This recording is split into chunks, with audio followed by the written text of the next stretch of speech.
When my name is Keoko, Chapter 17, Son He. After Uncle left, I couldn't trust myself to speak. It seemed that my mouth and heart and eyes were all connected. When I opened my mouth to talk, my eyes would fill with tears. To keep from crying, I had to close my mouth, so I didn't talk much. But that was all right, really. To talk, you have to think. And I couldn't think either. It was like being frozen. Not outside, since my body still moved and I did the things I needed to do. But inside, everything, my mind, my feelings, was like ice. No, that wasn't right either. Ice was cold. Ice felt like something. This was nothing, a great big hole. When I turned my thoughts inside, there was nothing there. It helped a little that my body was very busy. Tayul and some of his classmates were building the airstrip instead of going to school. And there were changes at my school, too. At least one full day every week was devoted to preparations for an invasion. We'd been without a radio for more than a year now, so we heard nothing of this. We learned only what the Japanese official wanted to tell us at the neighborhood accountings. But what were they having us do at school was a sign of their concern. It seemed that the Americans and their allies were pushing hard, so hard that the Japanese feared an invasion of Korea or even the islands of Japan. My classmates and I were required to make huge piles of stones. If the enemy invaded the town, we were to pelt them with the stones. We filled hundreds of sandbags. The military took them away. It was hard work, but I was glad the work made me tired enough to sleep at night. It was only after defense preparation work that I slept well. We sharpened bamboo poles, one for every student. These were stored leaning up against the courtyard wall. If the enemy advanced as far as the school, we were to take up the poles and bayonet them. We practiced driving a bayonet into a dummy made of straw that hung from a wooden framework. One soldier, Veterano-san, would say over and over again through a megaphone. He was the military attaché at the school, the position Oshani-san had held at my elementary school. If 3 of you work together to bayonet just one soldier, you will be heroes to the imperial forces. The Empire will honor you personally. 1 soldier for every 3 students. That's all he asks. Standing in line, waiting for my turn to bayonet the dummy, I looked around the courtyard. There we were, in our worn-out uniforms, which used to be navy blue, but had faded to gray. 100 or so schoolgirls, some older than me, but some 2 or 3 years younger, and I was only 13. With flimsy bamboo poles, most of which weren't even sharpened properly. We were to defend the enemy invaders with their guns and grenades and bombs. Suddenly I thought of Uncle, how I wished I could tell him about this. He'd have made some kind of funny joke. I tried to think of what he might say, but nothing came to me. I couldn't see the funny side, the way he would have. But I did manage to half smile at one thing, and it was the first time I thought of him without crying. Junction caught my eyes, and I could see, too, that she was thinking how ridiculous this was. Just suppose she and I and another classmate were able to corner an American soldier. He'd have all by himself, unarmed and weak enough to be overcome by 3 schoolgirls. Even if that did happen, I was sure I wouldn't be able to do as Bintaro-san was commanding. Stabbing a man would be quite a different thing from stabbing a straw dummy. I couldn't understand what the Japanese were thinking. Did they really believe that Koreans had been transformed somehow, that we were now Japanese? Didn't they know that we wanted the Americans to come to Korea to fight them? But I was worried about something. I'd heard that the missionaries and other white people who'd come to Korea couldn't tell the difference between Koreans and Japanese on sight. This astounded me. Both had black hair and dark eyes, it was true, but Japanese men, especially, were easy to tell apart from Koreans. They were much shorter, and their complexions were darker, more olive-toned, and the way they walked was different, stronger, almost arrogant. Maybe the American soldiers would be like missionaries. Maybe they wouldn't know the difference between Koreans and Japanese. They'd think that we were all the same, like those black-haired people in the film. One fall afternoon, we were all in the schoolyard having bamboo bayonet practice. We heard the drone of a plane approaching and waited for the usual all-clear siren, which meant that it was a Japanese plane and there was nothing to worry about.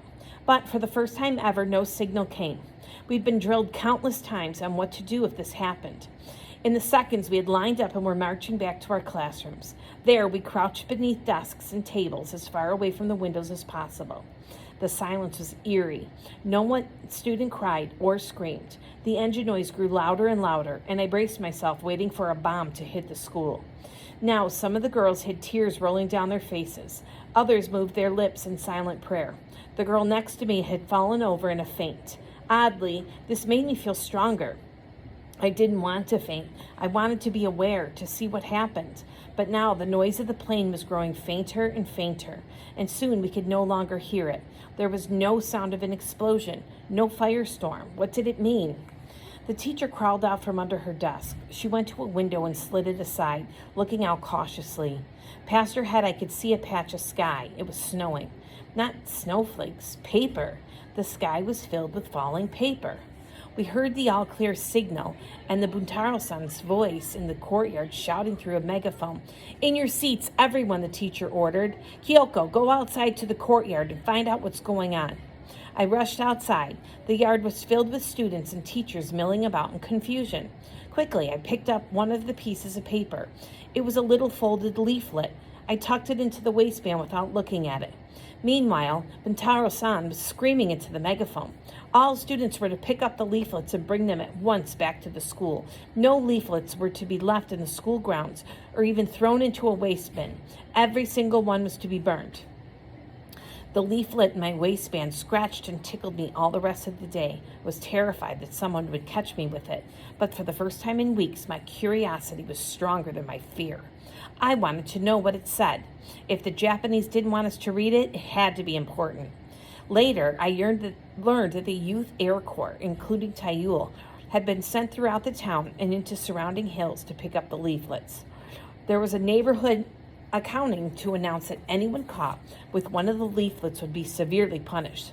Soldiers went door to door and searched every home. It all happened so quickly that not many people had a chance to read the leaflet. It was written in Korean, so most people couldn't have read it anyway.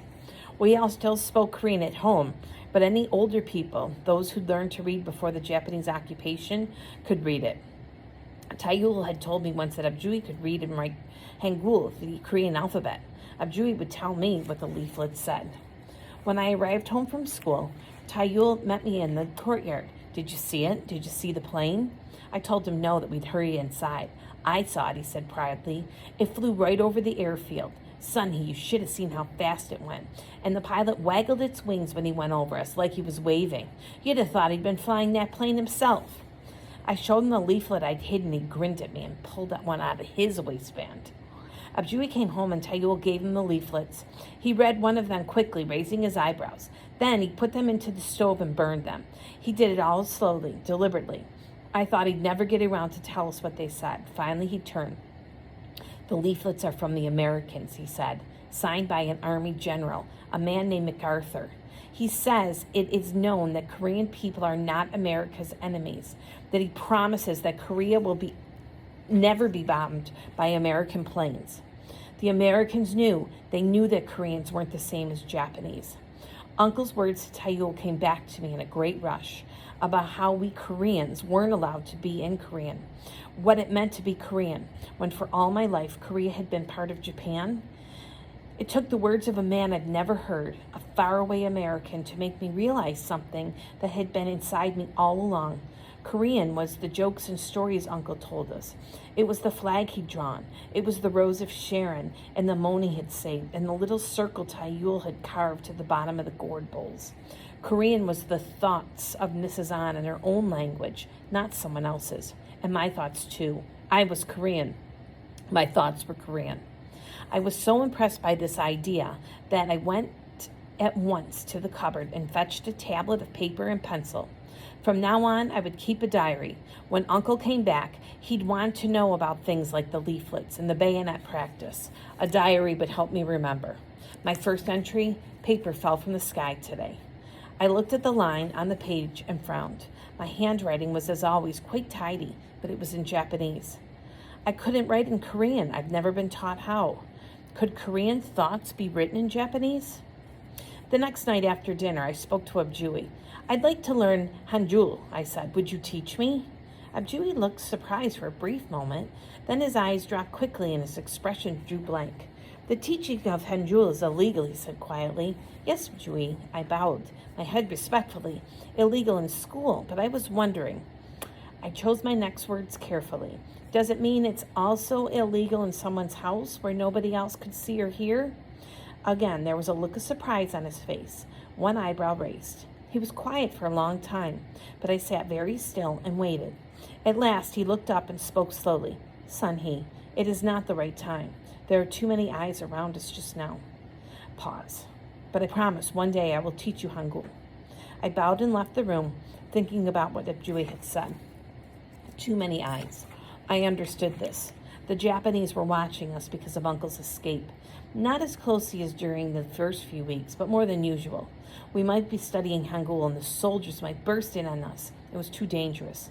I promised one day. One day? When? When would the Japanese let us have our own language back? Still, it was a promise. Abjui never said promise. When he said it, he meant it. But for the time being, I had to write my diary in Japanese. It kept it faithfully, at least a line or two every day, about the day's events. When nothing special happened, I wrote a little poem. Sometimes I tried to make these funny, as Uncle might like them that way. Splash, a moment of clumsiness. My soup travels from the bowl through the air to my skirt, and I travel with it to the shores of Amoni's disapproval. But often I could not keep the melancholy out of my words. If I could choose to be anything, I would choose wind. I would blow my way swiftly to wherever you are and hide myself among the leaves of the nearest tree. Amnoni and Abjui never talked about Uncle. If Abjui knew anything about him, he never told us. It was almost worse than if he died. If he were dead, they'd have talked about him. At least Hayud still talked about Uncle. To be honest, we didn't mention him often. It made us both too sad. But sometimes when I was out in the street with Tayul, I'd see his eyes darting about, searching people's faces. I knew he was looking for Uncle just as I was. At those times, it made me feel stronger to have Tayul nearby, to know we were thinking the same thoughts. In early spring of 1944, our classes stopped entirely. We still reported to school every day, but all of our time was spent on preparations for an enemy invasion. There had been no battles in Korea, yet the war was so much part of our lives. Thousands of people had been separated from their families, forced to move to Manchuria and Japan to work for the war industries. College students had to join the Imperial Army. Soldiers took not only rice and metal, but anything edible or useful that they could get their hands on. Amoni worked harder and harder to put skimpy meals on the table. We weren't starving, but we never had quite enough to eat either. And the mountains had changed color. Our town was surrounded by mountains. Before the war, those mountains had been covered with forests. When the Japanese took all the coal and oil for the war effort, we'd use the wood for fuel. One after another, trees were chopped down until at last there were hardly a tree anywhere.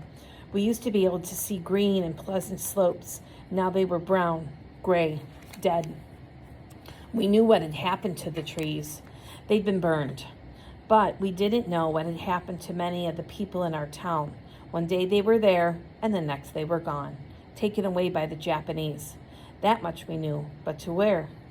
One afternoon, as we were building rock piles in the schoolyard, Buntaro-san took up the megaphone. All girls 16 years and older report to the northeast corner. All girls 16 and older. The rest of you continue your work. I was working with Junshin. She brought the rocks to me, and I arranged them in neat piles. We were in the southeast corner of the yard and could hear everything. When the older girls had lined up, the principal began speaking to them. His Divine Majesty, the Emperor, is giving you girls a wonderful opportunity. There is a great need for work in Japan. The textile factories are making uniforms for the honorable members of the imperial forces. You will be given a place to stay and ample food to eat, and a salary will be paid to your families here in Korea. It's a chance to help both the empire and your own family. Who among you would like to volunteer for this noble cause? The job sounded too good to be true. We were all accustomed to figuring out the real meaning behind what the Japanese said or wrote, but I couldn't begin to guess what this announcement was truly about. Teenage girls could hardly be recruited as soldiers. Perhaps it was as the principal said. Surely it was true that Japan needed far more factory workers. I watched as a few of the older girls raised their hands. The principal actually bowed to those who stepped forward. Look at these patriotic girls, he said. The emperor and their families would be so proud of them. Come, aren't there more of you who would like to join them in this endeavor? A few more girls came forward, but the principal wasn't satisfied. He gestured to Buntaro-san, who stepped up and shouted, 20 girls! The emperor requests 20 loyal girls from our school. You must do your part. No one else volunteered to be on that first half-dozen girls. Buntaro-san was getting angry. If there are no more volunteers, I will choose them myself, he announced. He marched down the line and began pulling girls out one by one. You, and you, and you. One of those girls began to cry. Buntaro-san whirled around and hit her with his stick. Shut up, you stupid girl. What do you have to cry about? Any sensible girl would be honored to serve the emperor. There was silence throughout the schoolyard now. We'd all stopped our work and were watching. Buntaro-san dragged girl after girl out of line and shoved them toward the front. Suddenly, Junshin gasped. His older sister, Hiwan, had just been pulled from the line. Hiwan immediately dropped to a bow before Buntaro-san, and she started to say something, but he was already shouting at her. Get up, go join the others. Hiwan rose with a whimper and stumbled towards the front, but when she got there, the principal looked at her and frowned. He shook his head and sent her back to her place in line. Not that one, he said to Buntaro-san. Choose another. Just then, Buntaro-san seemed to realize that the rest of us were watching. Back to work, all of you, he yelled in a fury. As we returned to our work, Junshan caught my eyes. Her face shunned and bewildered, her hands trembling as she handed me the rocks. She seemed nearly faint with relief that her sister wouldn't have to leave home and go to Japan. But why was that? No other girl had been sent back to the line. I could tell Junshin didn't know either. She looked as confused as I felt. A terrible thought came to me. I tried to push it away, but that only seemed to make it hiss louder in my mind, like a snake coiling and baring its fangs till I could think of nothing else. Excuse me. Hiwan had been spared as soon as the principal had seen who she was. Why would a girl be given such consideration? It could only be one thing. Their father was Chin-il-pa, a friend of the Japanese. Junshin and her sister hurried away as soon as school was dismissed, and I went home on my own. I trudged heavily as my steps were weighted down by my thoughts. There were things that made sense now. Why Junshin had been able to give me a rice cake and no one else had any rice at all. At a time I'd been so excited to have a Duke again that I haven't even wondered how she'd gotten it. Why she still had nice clothes, sometimes even new things, when everything I wore had been mended a dozen times. Maybe even why we always played at my house and not hers. Perhaps her family worried that their association with the Japanese might somehow be discovered. I hadn't thought about any of this very much before. There'd been no reason for me to be jealous of Junshin. If anything, it'd been the other way around. She respected me because of my father was a scholar and hers only a banker, and because I was class leader every year. Now I saw things in a glaring new light that seemed to hurt my eyes. With a start, I found myself thinking of Uncle. That day, we'd visit him at his shop. When I thought he was acting oddly, it hadn't just been my imagination. Uncle must have known about Junshin's father, but he'd never told me. He must have been afraid I might say something to Junshin and would somehow give away his secret activities. Could I be friends with someone whose family was Chin-il-pa?